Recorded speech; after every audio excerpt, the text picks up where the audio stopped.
बहुत हुआ सम्मान बेटा, बहुत हुआ सम्मान, बहुत हुआ सम्मान। आज पूरे देश में चर्चा हो रही है एक कॉमेडियन की, जिसके शो में बहुत ही अभद्र भाषा का इस्तेमाल किया गया और उनके ऊपर पूरा देश बड़ा आक्रोशित है। बहुत सारे लोगों की बहुत सारी टिप्पणियां आ रही कि उन्होंने अपने माँ बाप के बारे में ऐसा बोला, वहां पर एक लड़की भी बैठी थी और इतने अश्लील तरीके से, इतनी गंदी भाषा से, चीजों से, और पता नहीं क्या क्या हो रहा है। ये सब जो हो रहा है वो तो हो ही रहा है। और मैं आपको इससे पहले बता रहा हूँ, ये सिर्फ एक दो दिन हो रहा है, 3 दिन हो रहा है। इसके बाद सारा मामला हमेशा की तरह ठंडे बस्ते में चला जाएगा। देश में बड़े बड़े मुद्दे हुए, मतलब आप देखिए मणिपुर हुआ, मणिपुर मणिपुर मणिपुर मणिपुर, चिल्लाते चिल्लाते लोग थक गए। अब जाकर के 2 साल बाद वो मणिपुर के मुख्यमंत्री ने इस्तीफा दिया और सारा मुद्दा मणिपुर ये सब गायब हो गया। कुंभ में भगदड़ हुई, इतने लोग मरे, इतने लोग परेशान हुए, इतने लोग, ये लोग ढूंढ रहे हैं, ये वो, खत्म। तो आजकल तो ऐसा हो गया कि कोई भी बड़ा मुद्दा आया है, 1-2 दिन में चीजों में खत्म। तो ये कौन सा मुद्दा है कि कुछ लोगों ने आकर के अश्लीलता और ये वो परोस दिया, ये भी 2-4 दिन में खत्म हो जाएगा। अब आते हैं बात दूसरे मुद्दे पे कि इन लोगों ने ये जो बोला और पूरा देश आक्रोशित है। तो एक है अश्लीलता, अभद्रता, और उससे भी बड़ी चीज है नफरत। अश्लील चीज को तो सारे लोग रोकने और करने के लिए बड़ा बुरा लग गया, बड़ा बुरा लग गया, लगना भी चाहिए, मैं उसका पक्ष नहीं ले रहा हूं। लेकिन नफरत तो इससे बड़ी चीज है, जो समाज में दरार पैदा कर रही है, जो एक दूसरे लोगों को आपस में लड़ाने का काम कर रही है, जो तोड़ने का काम कर रही है। ऐसे कितने बाबा, कितने पाखंडी, कितने कवि और कितने कौन कौन लोग न्यूज चैनल की डिबेट में बैठकर क्या क्या बोल करके जा रहे हैं। उन पे पाबंदी कब लगेगी? उनके ऊपर कब बात आएगी? जब एक बाबा बोल देता है कि वो कुंभ में मरने वाले जो भक्त, वो मोक्ष की प्राप्ति हो गई, सीधा गंगा मैया ने उनको अपने पास बुला लिया, मोक्ष मिल गया है? ये टिप्पणी क्या समाज के लिए अभद्र नहीं है? क्या इससे समाज पे फर्क नहीं पड़ता है? इसके बारे में कितने लोग उठ करके खड़े हुए? कहाँ समाज, कहाँ एफआईआर, कौन से बाबा के ऊपर क्या हुआ? कुछ हुआ? एक दूसरा वो एक टुच्चा है, सड़क छाप लफंगा कवि एक है, कुमार विश्वास, जिसने बोला कि वो करीना कपूर के बच्चे को, तैमूर छोटा बच्चा है कि उसको हम भविष्य में यहाँ खड़ा नहीं होने देंगे, उसको फिल्मों में हम अपने पैसों से। और उसने तैमूर छोटे बच्चे को लेकर के नफरत फैलाई। सोनाक्षी सिन्हा जिसने अपने मन से प्रेम विवाह कर लिया, उसके ऊपर वो नफरत वाली बात बोल रहा है। इस नफरत का पूरे देश में फर्क पड़ रहा है। लेकिन मामला उसने अश्लीलता फैला दी, इनको पकड़ो, इनको पकड़ो, उस पर बड़ा। अश्लील कौन नहीं है?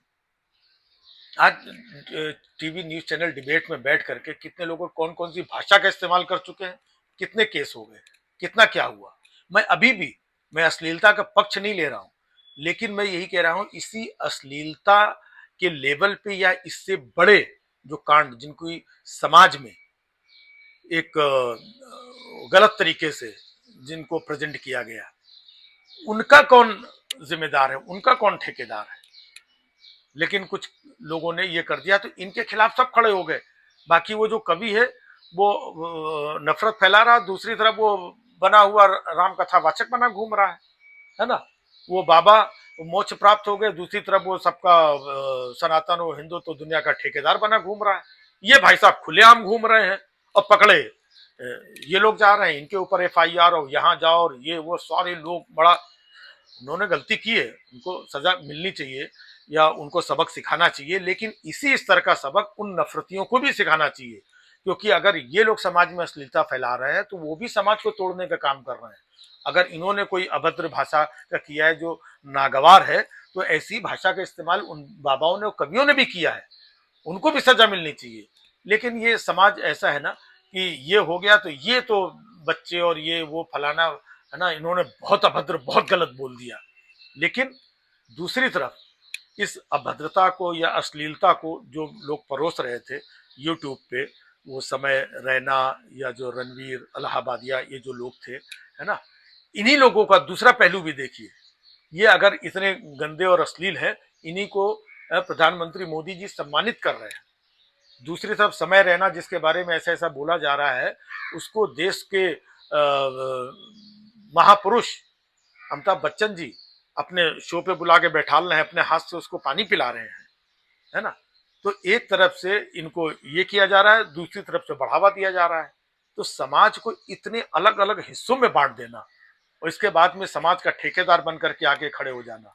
आज ऐसे ऐसे लोग बोल रहे थे कि नहीं नहीं ये बहुत गलत है, वो इस तरीके से ऐसा बोला, ये बर्दाश्त नहीं, ऐसा शो बंद होना चाहिए, एफआईआर होनी चाहिए, इनके जूते पड़ने चाहिए, ये आतंकवादी हैं, ये फलाने हैं।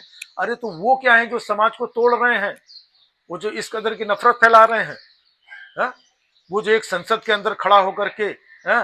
कटुए मुल्ले आतंकवादी पता नहीं क्या क्या बोल रहा था, उसके ऊपर क्या हुआ, कौन सी कार्रवाई हुई? क्या इस अश्लीलता से वो कहीं पर कम था? अगर इसका रेशियो देखा जाए वो तो बहुत ज्यादा था। संसद के अंदर चुना हुआ व्यक्ति देश के अंदर नफरत फैला रहा है, जिससे लोगों के दिल दिमाग में नफरत भरी, कितना नुकसान हुआ होगा उससे। भाई अगर इसने भी बोला तो इससे आपका नुकसान क्या है? क्या नुकसान है? नुकसान तो मानसिक यही होता है, तो मानसिक नुकसान तो उससे भी हुआ।